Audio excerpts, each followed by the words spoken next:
Primeira carta de Pedro, capítulo 1, a partir do verso 18. Sabendo que não foi com coisas corruptíveis, como a prata e o ouro, que fostes resgatados da vossa vã maneira de viver, que por tradição recebeste dos vossos pais,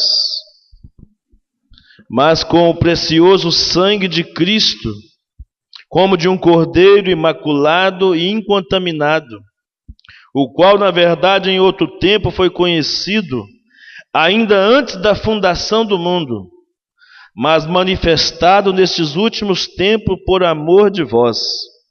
E por ele credes em Deus, que o ressuscitou dos mortos e lhe deu a glória, para que a vossa fé e esperança estivessem em Deus, purificando a vossa alma na obediência à verdade, para o amor fraternal não fingido.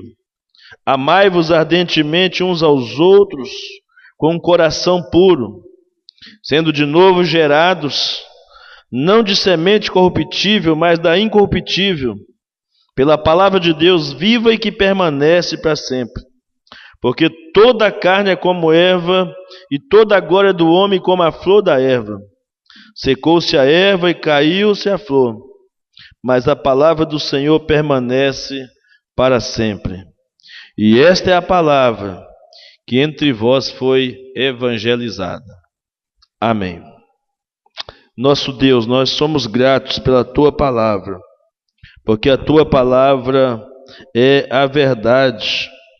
E nós declaramos que nós cremos na Tua palavra, Deus. Nós cremos na verdade absoluta da Tua palavra. E cremos que nós somos santificados por ela. Somos salvos, resgatados pelo poder, ó Deus, que esta palavra tem de nos trazer ao conhecimento da nossa condição de pecadores e que aponta para o Cristo, que é o nosso Redentor, o nosso único Salvador. A Tua palavra é quem diz que a fé vem pelo ouvir e ouvir a Tua palavra. Queremos que sejam acrescentados na nossa fé nesta noite, ao ouvirmos a Tua palavra.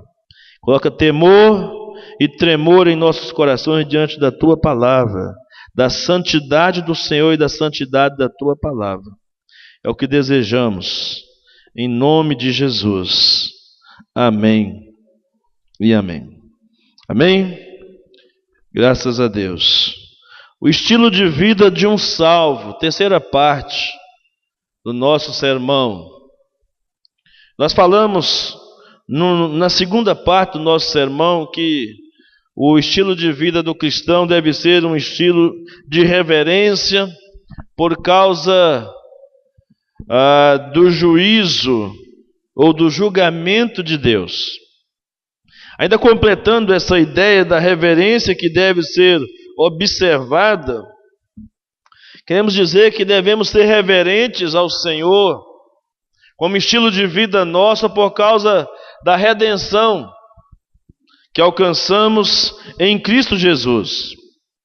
Foi o apóstolo Pedro que descreveu dessa forma tão magnífica a redenção, dizendo: sabendo que não foi mediante coisas corruptíveis, como prata ou ouro, que fostes resgatado do vosso fútil procedimento, ou do vosso fútil procedimento que vossos pais vos legaram, mas pelo precioso sangue, como de cordeiro sem defeito e sem mácula, o sangue de Cristo, conhecido com efeito antes da fundação do mundo, porém manifestado no fim dos tempos,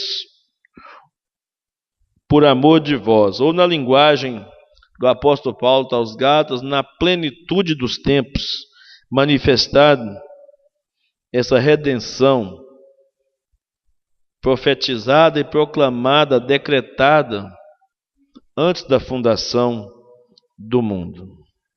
Irmãos, o sangue de Jesus é um dos temas, se não o tema central das Escrituras Sagradas, de Gênesis a Apocalipse. Nós vimos falar desse fio de escarlata, que é o sangue de Jesus.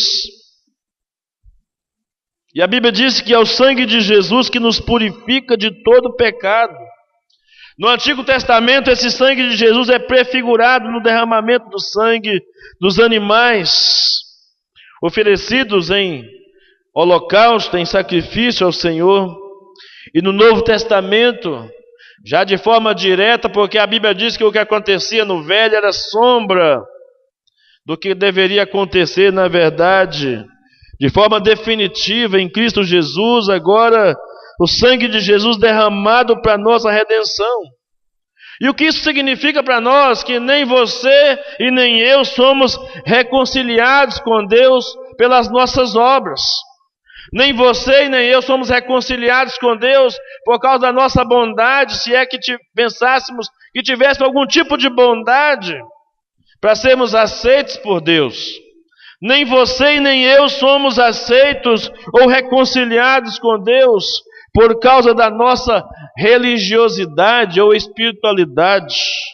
Mas a Bíblia diz que é por meio do sangue de Jesus. A palavra grega para redenção nos faz voltar ao tempo onde havia a escravatura do Império Romano. E todas as igrejas cristãs daquela época tinham pelo menos 3 tipos de pessoas: os escravos, os homens livres e os homens libertados. A igreja era formada categoricamente desses 3 tipos de membros: escravos, livres e libertados. As pessoas se tornavam escravas de várias formas naquele tempo. Se tornavam escravas por causa da guerra, por causa de falência financeira. Algumas vendiam-se a si mesmas, ou eram vendidas por seus pais, e muitos já nasciam escravos. Nascidos escravos.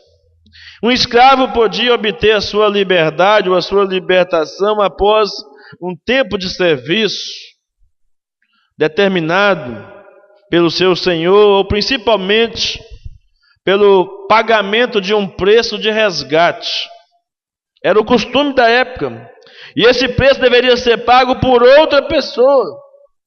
Por isso, uma pessoa libertada era alguém que já tinha sido escrava e agora está livre, ou estava livre, completamente livre. Isso nos aponta diretamente para a obra redentora de Cristo, porque ao falarmos da obra redentora de Cristo, falamos das 2 coisas principais que Cristo veio fazer na cruz: nos libertar e nos salvar.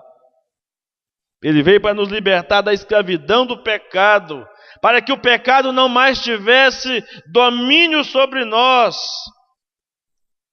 E veio nos salvar porque estávamos perdidos e precisávamos nos reconciliar com Deus. E a única chance era por meio de alguém que pagasse o preço em nosso favor. E ao pensarmos então nessa questão do resgate, precisamos entender algumas coisas aqui. Primeiro, o verso 18 fala na parte A sobre o preço do resgate. Diz o texto que, sabendo que não foi mediante coisas corruptíveis, como prata ou ouro, que vocês foram resgatados. Nós vimos aqui na palavra de Pedro uma preocupação, irmãos, de apresentar o preço do resgate de 2 formas. De uma forma negativa, dizendo daquilo que não é capaz de pagar, daquilo que não é capaz de comprar, de pagar o preço da nossa salvação. E depois ele apresenta de maneira positiva aquilo que de fato foi o pagamento, a consumação da nossa salvação. Ele Termina o raciocínio dizendo que não foi com prata e com ouro, mas pelo precioso sangue, como de cordeiro sem defeito e sem mácula, o sangue de Cristo, diz o apóstolo Pedro. Então, diz Pedro que nós não fomos resgatados, embora Pedro tenha utilizado dessa figura de linguagem, porque a prata e o ouro eram os mais importantes meios de pagamento daquela época. Os mais importantes meios de pagamento daquela época era a prata e o ouro. Embora fosse muito importante no comércio, embora fossem metais nobres e duráveis, mas se desgastavam com o tempo, estavam sujeitos às intempéries.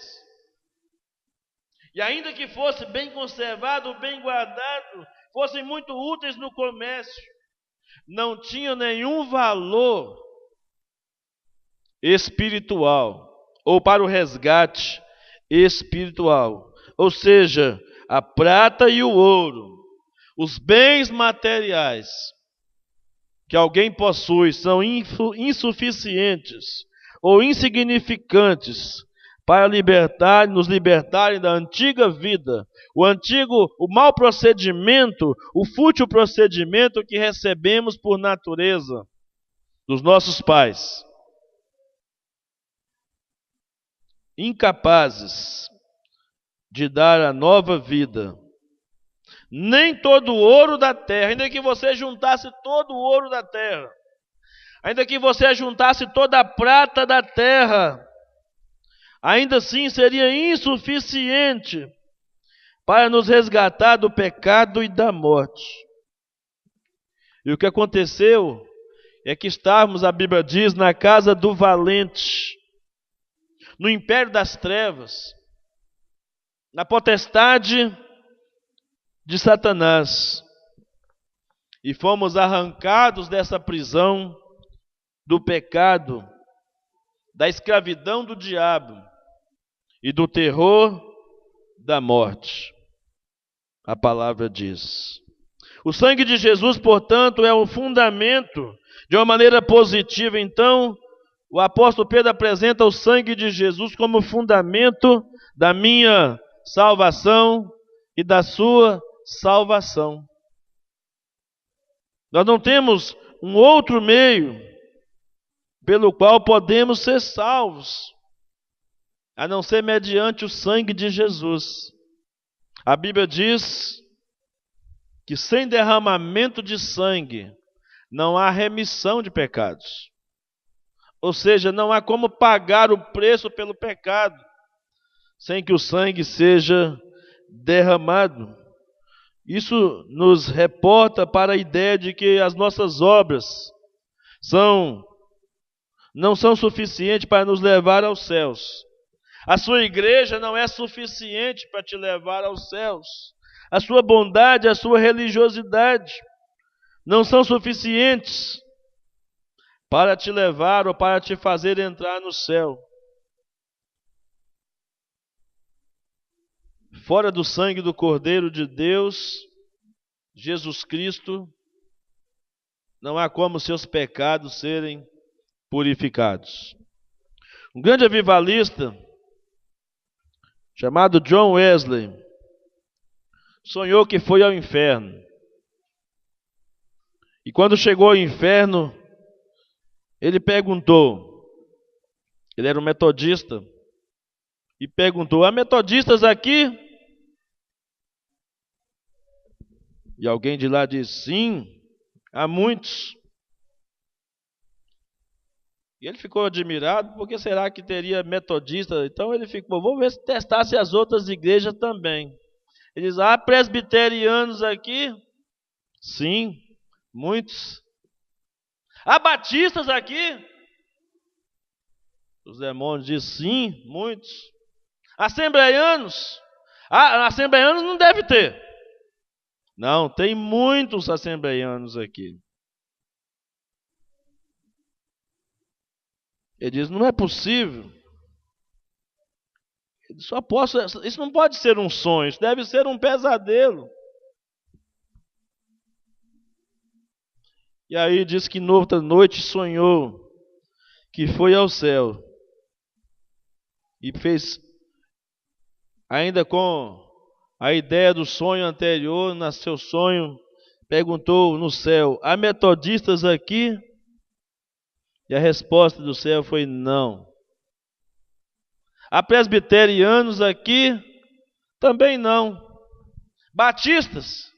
Não tem aqui. E assembleianos? Também não. Mas quem tem então aí? Quem é que, já que não tem metodista, já que não tem presbiteriano, já que não tem católicos, já que não tem batistas, assembleianos, quem é que tem então aí nos céus?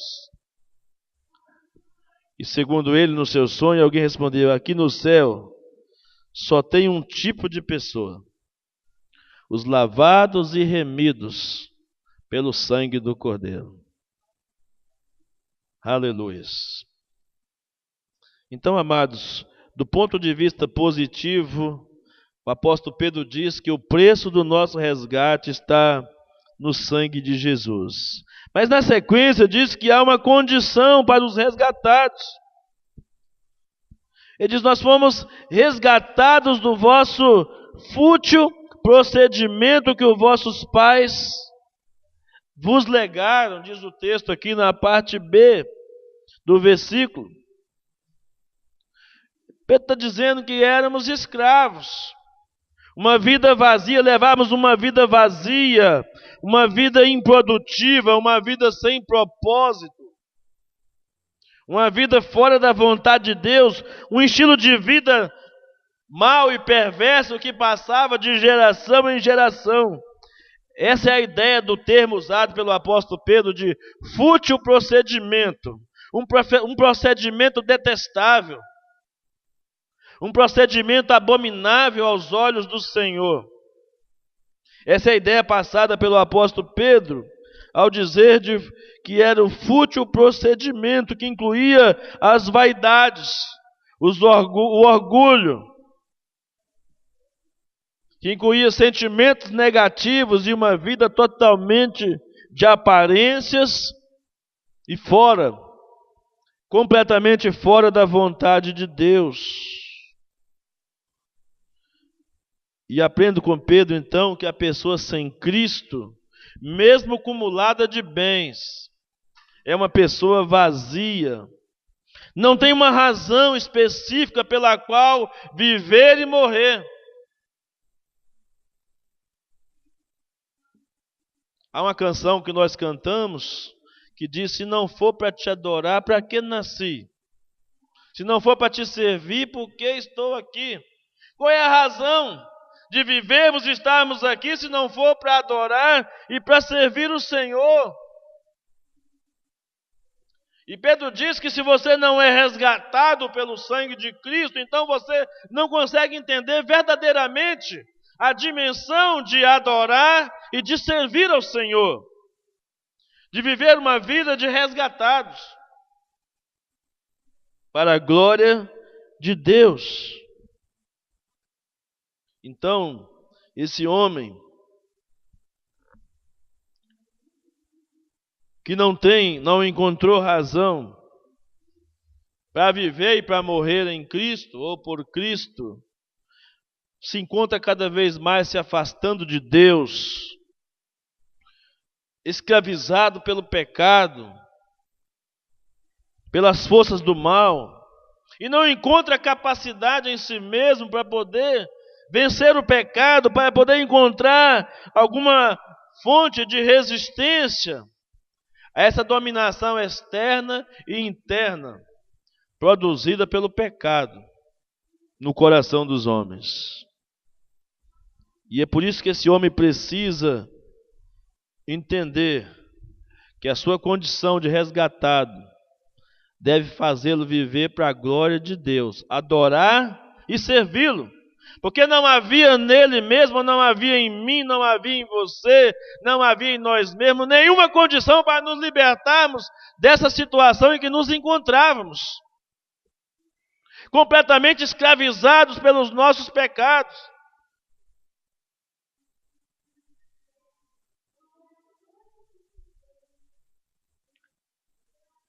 completamente incapazes. Essa era a nossa condição, e agora, como resgatados, o apóstolo Pedro está lembrando aos seus ouvintes e a nós, agora em nossa geração: vocês foram resgatados, então vivam como tais. Nós temos vivido uma geração de crentes que não vivem como resgatados, pelo contrário, vivem cheios de si. Quando a ordem bíblica, o mandamento bíblico é que você se esvazie de você mesmo, que você negue o seu eu. E que isso não seja só uma poesia, que isso seja a realidade, a concretização da realidade do sacrifício resgatador de Cristo em sua vida.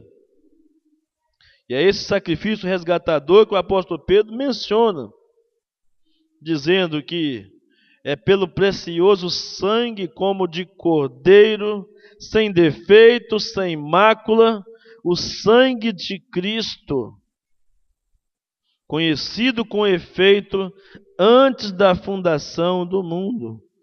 Ou seja, Pedro lembra aos seus leitores e a nós como ouvintes também, que além de lembrar quem eles eram ou quem nós éramos antes de Cristo, e de quem somos agora em Cristo, como resgatados, Pedro nos lembra agora que todo resgate que recebemos deve trazer em nós a memória, a pessoa e o sacrifício de Cristo em nosso favor. Deve nos apontar para Cristo. A consciência de ser um resgatado pelo sangue de Cristo deve nos trazer ou nos transportar para a memória do sacrifício que Ele fez. E eu fico imaginando, irmãos, que a expectativa do apóstolo Pedro é de que, ao entendermos a nossa condição de resgatados por Cristo, e ao sermos transportados para a memória do que Cristo fez por nós, isso devesse gerar um temor em nós, uma santidade, uma reverência pela santidade de Deus e pelo que Ele fez por nós. Eu fico pensando que nós estamos muito alheios. Nós ainda não entendemos plenamente o preço do nosso resgate, a condição que éramos antes, escravos do pecado. Ainda não entendemos a nossa condição de resgatados. E muito menos temos valorizado o sacrifício do resgatador, que é Cristo. Pedro nos lembra que Jesus derramou seu precioso sangue em nosso favor, para nos comprar da escravidão da lei, do pecado, do diabo, da morte, e nos libertar para sempre, porque este preço foi pago de uma vez por todas, a Bíblia diz. A Bíblia diz que Ele ofereceu um único sacrifício, no livro de Hebreus, um único sacrifício, de uma vez por todas. Diferentemente dos sacrifícios que eram feitos na antiga aliança, no Antigo Testamento, que todos os anos o sumo sacerdote precisava oferecer sacrifício pelos seus pecados e sacrifício pelos pecados do povo. Agora Cristo vem de uma vez por todas e oferece sacrifício. Então o sentido da palavra resgate ou resgatar é libertar completamente, mediante o pagamento de um preço. Como lembramos ainda há pouco do Império Romano, como era a situação dos escravizados.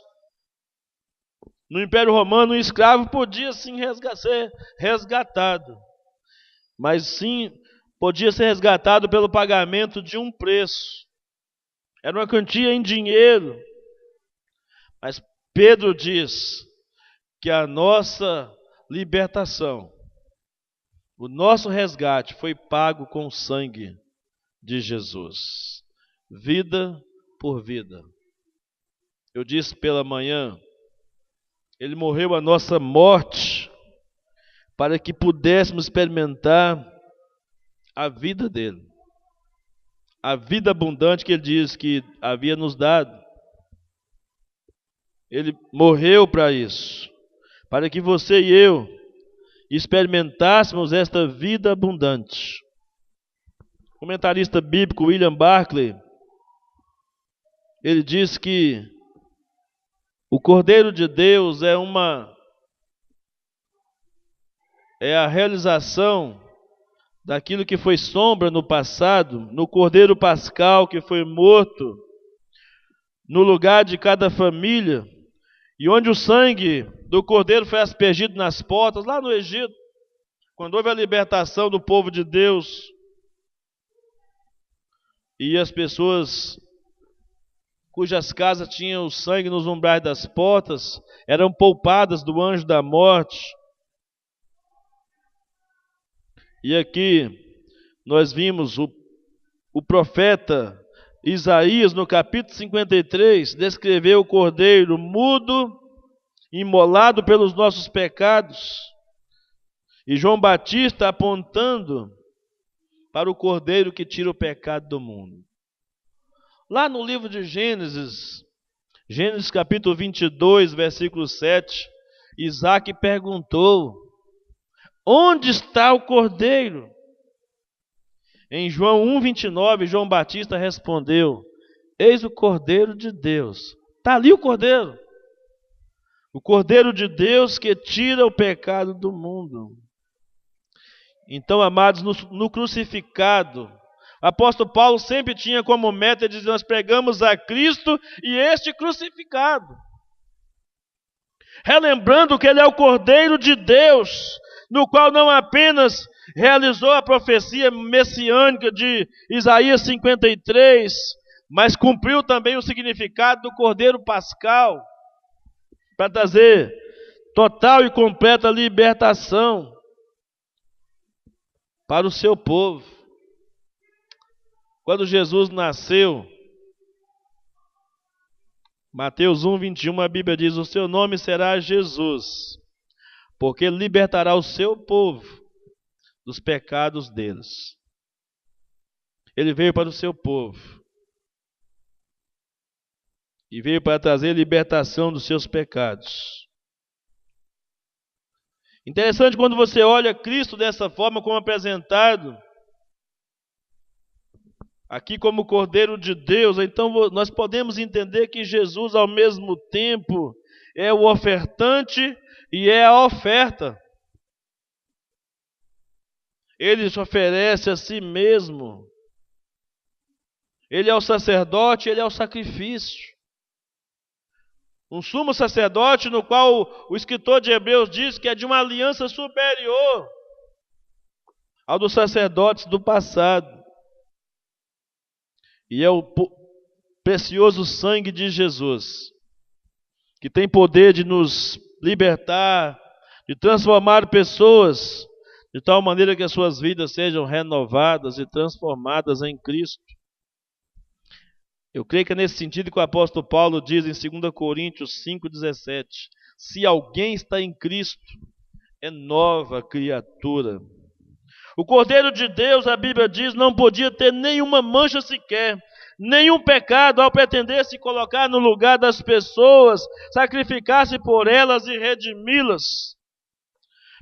Portanto, somente Jesus, unicamente Jesus, satisfez as exigências de Deus, porque ele era ao mesmo tempo 100% Deus e 100% homem. Só ele poderia preencher os requisitos exigidos pela lei e cumprir toda a lei em si.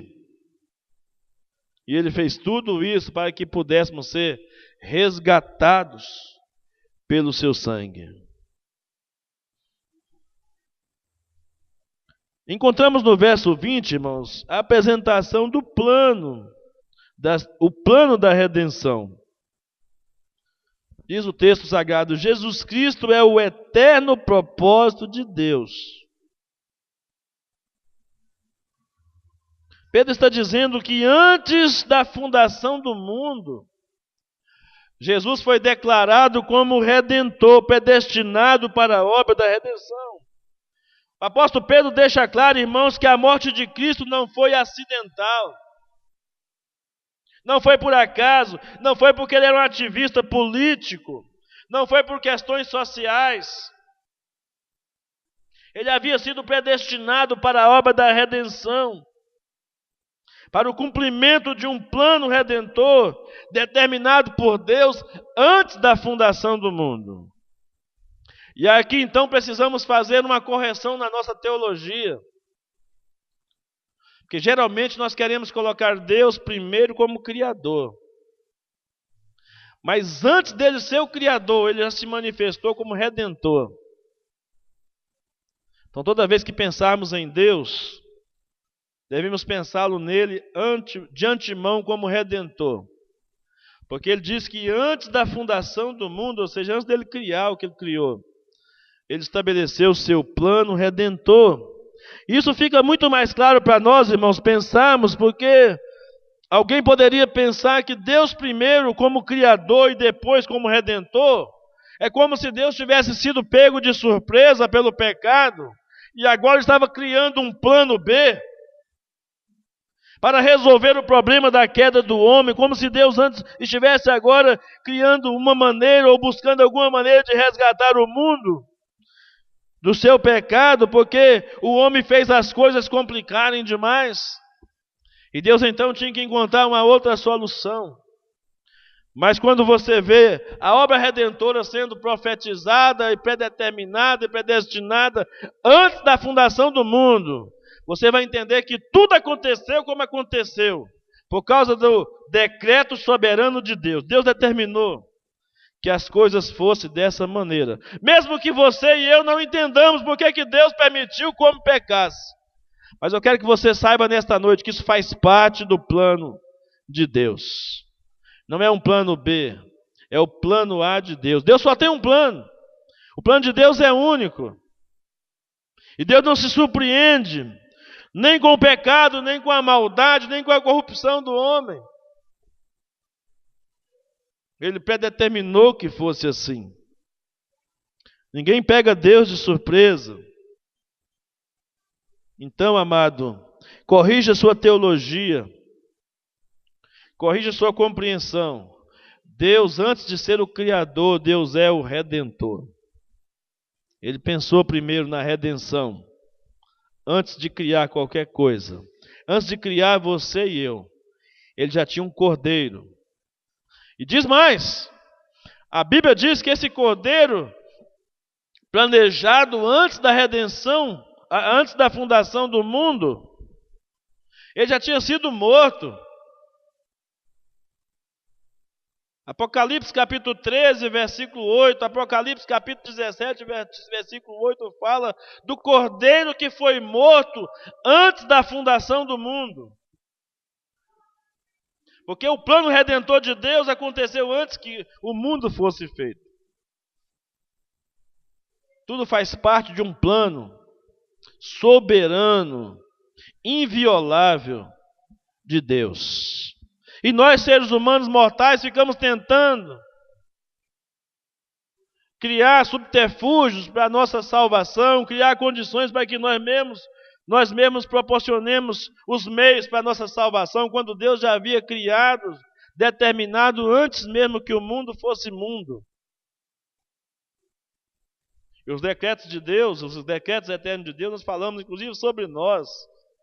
No Salmo 139, versículo 16, que todos os nossos dias foram escritos por Deus no livro da vida, antes que qualquer um deles existisse. Os seus dias já foram contados por Deus. E os meus dias também. Nós não construímos nosso destino. Nosso destino está nas mãos do Senhor. É Ele que é o Senhor do destino. Pouco tempo atrás, a Globo lançou uma novela chamada Senhora do Destino. Um tempo atrás. Mas não existe uma Senhora do Destino. Só existe um Senhor. Um único Senhor. Do meu e do seu destino. Às vezes, quando alguém cai na bobagem de achar que está fazendo ou construindo o seu destino.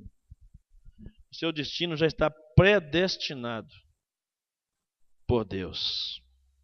Ele pensou em você.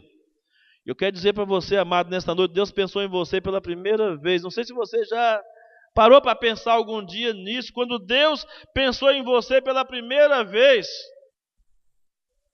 E eu quero dizer que foi lindo. Apesar do mal, apesar da corrupção do coração do homem, mas Deus pensou em mim e em você como resgatados pelo sangue de Jesus, que aliás é a única forma de sermos aceitos por Ele. Não é você que aceita Jesus, é Jesus que aceita você.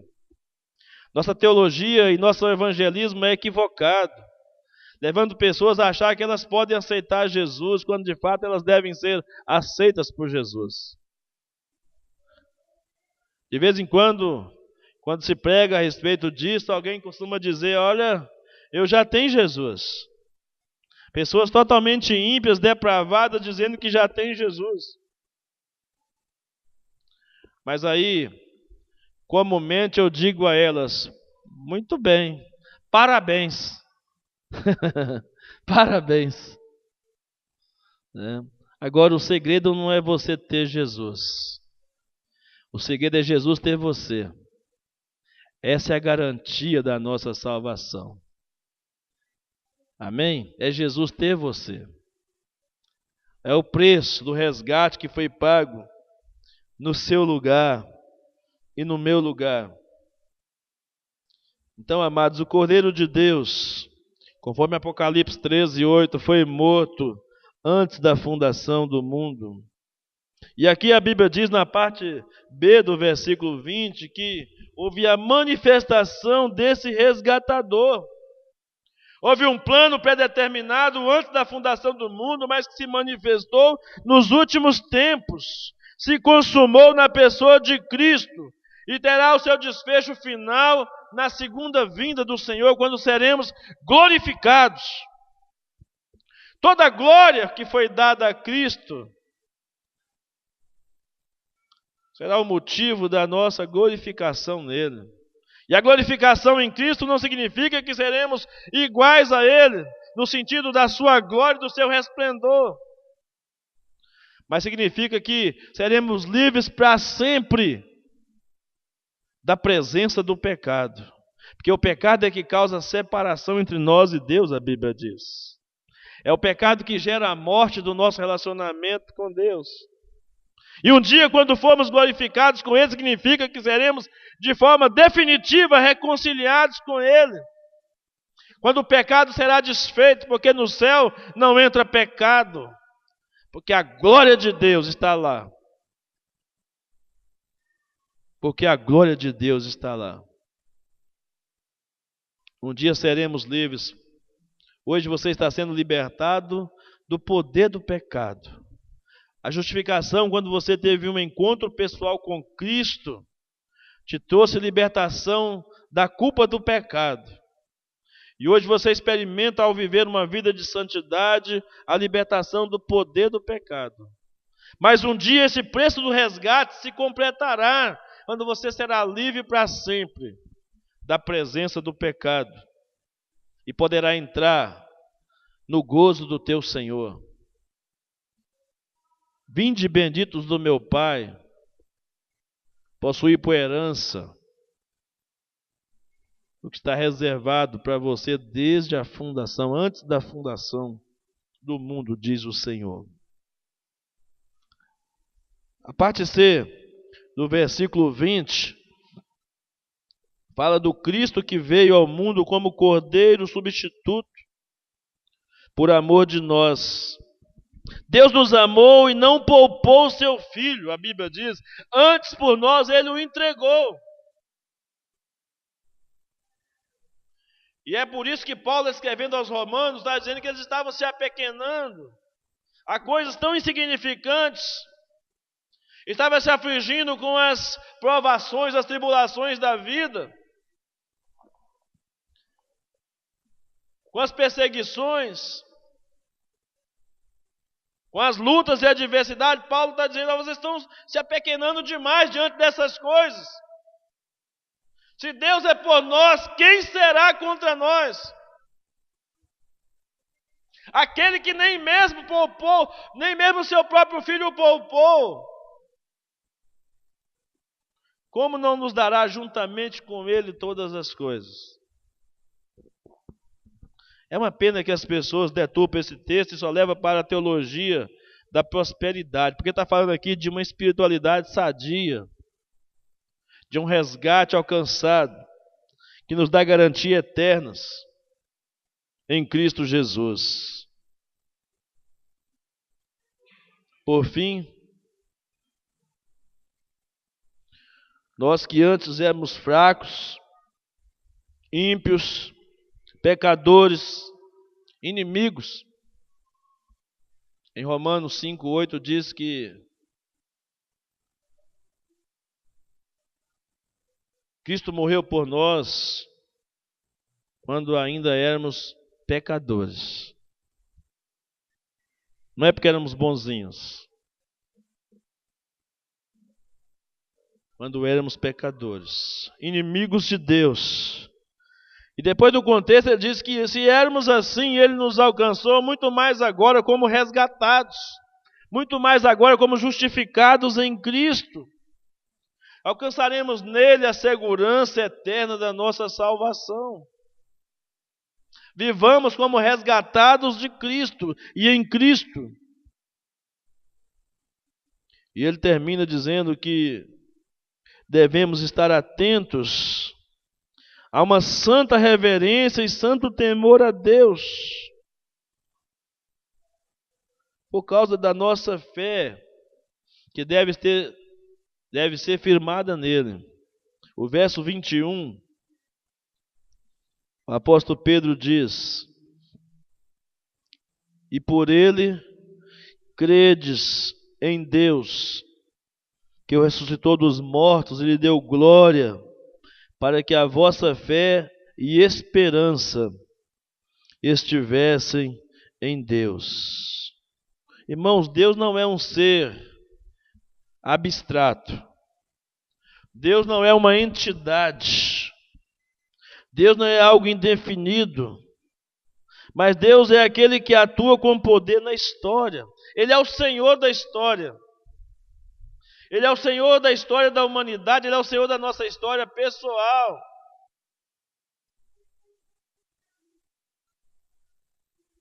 Há uma canção do Fernandinho que diz: uma nova história Deus tem para nós. Não é verdade. Essa história é a mesma história, a velha história. A história de Cristo, do Cordeiro antes da fundação do mundo. É muito bonito poeticamente, mas biblicamente, teologicamente, completamente equivocado. Ele nos torna novas criaturas, mas nos coloca no caminho da história predestinada por Ele, predeterminada por Ele antes da fundação do mundo. É bonito, parece gostoso de cantar, parece que dá um reforço para nós, mas está equivocado. Diante disso que a Bíblia diz aqui, dizendo que a nossa fé, ou a vossa fé e a vossa esperança estejam completamente em Deus, como o autor da história, como aquele que escreveu a nossa história. Se a Bíblia diz que todos os nossos dias já foram escritos no livro da vida, então não existe uma nova história. Existe um ajuste nosso na história que Ele determinou. E quem faz esse ajuste é Ele mesmo. nos coloca no caminho da redenção, no caminho da salvação. Essa que é a ideia de sermos resgatados, é colocado no lugar devido, onde deveríamos estar desde o princípio. Desde o princípio. Então, o Cordeiro que ressuscitou a Cristo, aliás, o Deus que ressuscitou a Cristo dentre os mortos e lhe deu a glória, semelhante àquilo que ele disse em Filipenses 2:11, que ao nome de Jesus foi dado um nome a Jesus sobre todo nome, para que ao nome de Jesus todo joelho se dobre e toda língua confesse que Jesus Cristo é o Senhor, para a glória de Deus Pai. Por isso temos motivos de sobra para depositarmos toda a nossa confiança em Deus. A fé em Deus que vem por meio de Cristo, que é dom dele. A fé vem do Senhor. A fé é dos eleitos, a Bíblia diz.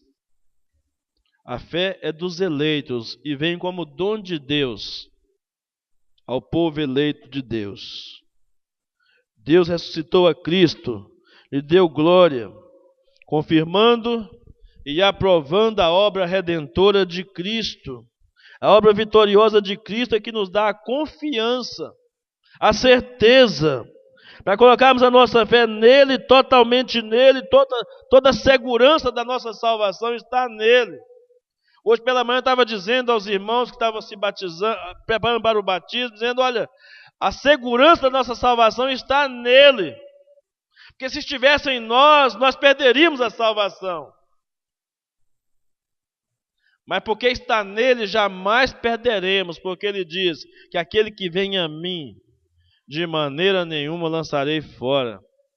Você pertence a ele, você é dele, você não é de você mesmo, você não é de outra pessoa, você é do Senhor. E será para sempre, em Cristo Jesus. Não há possibilidade. Se você veio a Cristo, se você foi trazido a Deus ou a Cristo pelo Senhor Deus, não há nenhuma possibilidade. De vez em quando algum crente cai na besteira de dizer assim, mas e se eu desviar? Mas e se eu for no mundo? E se eu dar uma passeada por lá? Isso não pode ser cogitado pelo crente, irmãos. Isso não pode ser cogitado por você. Porque a Bíblia diz que você foi eleito antes da fundação do mundo para ser santo e irrepreensível diante dele em amor. Efésios 1:4. Isso não deve nem se nomear entre nós. Esse pensamento não é um pensamento cristão, de um verdadeiro cristão, de pensar em desviar.